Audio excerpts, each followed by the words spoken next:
News every 15 minutes, weather every 10, and sports twice an hour. Newstalk KGVO, AM 1290 and 98.3 FM. You're listening to Montana Morning with Peter Christian. $11 million reprieve from the university system budget from the Montana Legislature. Good morning, everyone. It's Montana Morning. It's Monday, March 13th, 2017. The sky's cloudy, 36 degrees in Missoula right now. Roads mostly bare and wet or bare and dry throughout western Montana. Definitely feeling like spring. Our newscast sponsored by Bullseye Wear, Missoula's only certified master optician, 2910 South Reserve of the old R.P. Ellis location. Call 552-1299.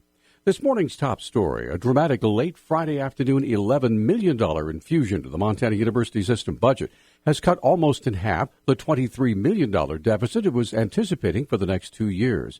Deputy Commissioner of Higher Education Kevin McCrae said Saturday that the House Appropriations Committee came through with the funds just before the close of business on Friday. Friday afternoon in the House Appropriations Committee, the committee, with bipartisan support, restored a significant amount of the proposed funding shortage for the next 2 years. McCrae said he spoke with Commissioner of Higher Education Clayton Christian early Saturday morning, and he quoted Christian as saying he was profoundly relieved over the committee's decision. For the Legislature and the House Appropriations Committee to exhibit confidence and support in higher education and our colleges and universities to the point of restoring about half of that proposed cut, that was a major good move for students and tuition payers. In an interview with KGVO News less than 24 hours before that, McCrae made the following statement. There is a direct correlation to tuition prices and access to education. So for every dollar that tuition is increased, there is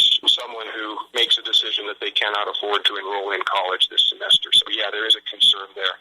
But any tuition adjustments that we make, we would need to keep them as affordable as possible. Tuition has been virtually frozen for the Montana University system for the past decade. One woman was hospitalized and 2 pets were killed. The community, and 2 more were transported and evaluated after a fire was reported on 12th Street just after 10:30 Saturday night. Battalion Chief Derek Mullins said crews responded to the 911 call about 10:35 p.m. He reported heavy flames showing from the alpha side of the building, and during a size-up, he actually found someone, occupant inside in the back door that had a garden hose trying to spray the fire. They evacuated her and then knocked down the fire, and she actually, I think, had to be transported to the hospital later for smoke inhalation. Mullins said even though all the residents escaped the fire, 2 pets were killed due to the incident. Other crews arrived and helped extinguish and search the fire, and we did find everybody made it out of the structure, but we did find a couple of dogs that were unable to make it out, and they didn't survive. Missoula Fire Department issued the following statement in its report, quote, "If you're caught in a house fire, decide whether to fight or flee. Don't attempt to extinguish a fire if there is a threat to your safety. If the fire is small and you know how to use a fire extinguisher, you can attempt to extinguish the fire, but get yourself and your family members out and stay out, and don't return to attempt to rescue a pet." Montana U.S. Attorney Mike Cotter says he was shocked by the unprofessional manner in which he and 45 other Obama appointees were asked to turn in their resignations by the end of the day. Cotter told the Associated Press on Friday he received a call from acting Deputy Attorney General Dana Buente telling him that President Trump had requested that he and other U.S. attorneys submit their resignations effective at 5 p.m. Cotter's been the state's top federal prosecutor since December of 2009. He said customarily U.S. attorneys would remain at their posts until the new president appoints and the U.S. Senate confirms a replacement. He said that allows for continuity. Cotter says his assistant, Leif Johnson, will take over the office starting today. According to County Attorney Kirsten Pabst, Missoula was faced with a relatively large number of theft trials this past week among the 17 felony cases her office worked on. Well, it's been quite a week. We started off with a parenting interference case, followed by not one theft case, but 5 theft cases, tampering with evidence, disorderly conduct, 2 felony DUIs. Another sad tendency in this past week's crime rate was a large number of child abuse cases. 2 sexual assault cases that involved 3 child victims.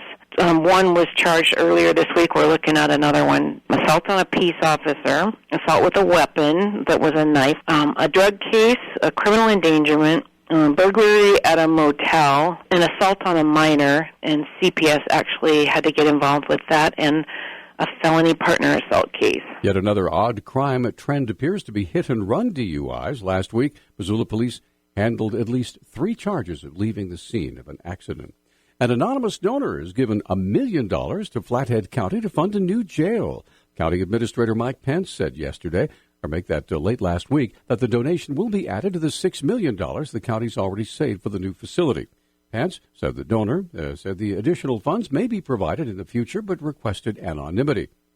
Flathead County's current jail is 30 years old. It was designed to hold about 60 inmates. It currently holds 100 people on a nightly basis.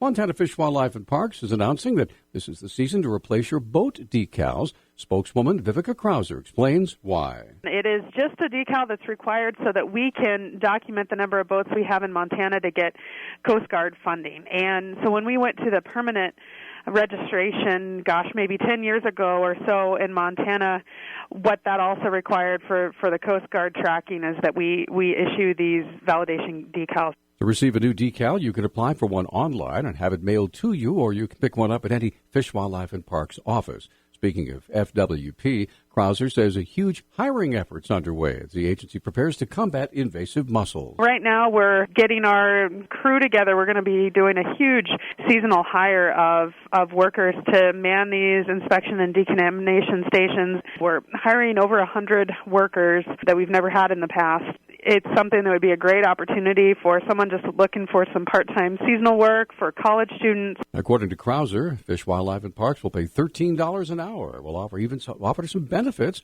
They're interviewing for those positions starting March 20th here in Missoula. Finally, an environmental group has created maps identifying key landscapes in the Pacific Northwest most likely to sustain native species amid climate change, and is distributing money to protect private lands through use-limiting easements and outright purchases. The Nature Conservancy said it received $6 million from the Doris Duke Charitable Foundation that it is now distributing among local land trusts in Idaho, Oregon, and Washington for easements or acquisitions. In all, the publicly available maps cover some 355,000 square miles, including portions of Montana, Nevada, California, and Utah. Our News Talk time now is 6:12. Newstalk, KGVO. Missoula's official weather station. Mostly cloudy skies today with our high temperatures in the low 50s. A chance of showers mainly during the afternoon, but rain likely tonight with our lows in the upper 30s. Scattered showers again on Tuesday with temperatures in the mid 50s. I'm meteorologist Brooke Foster for KECI 13.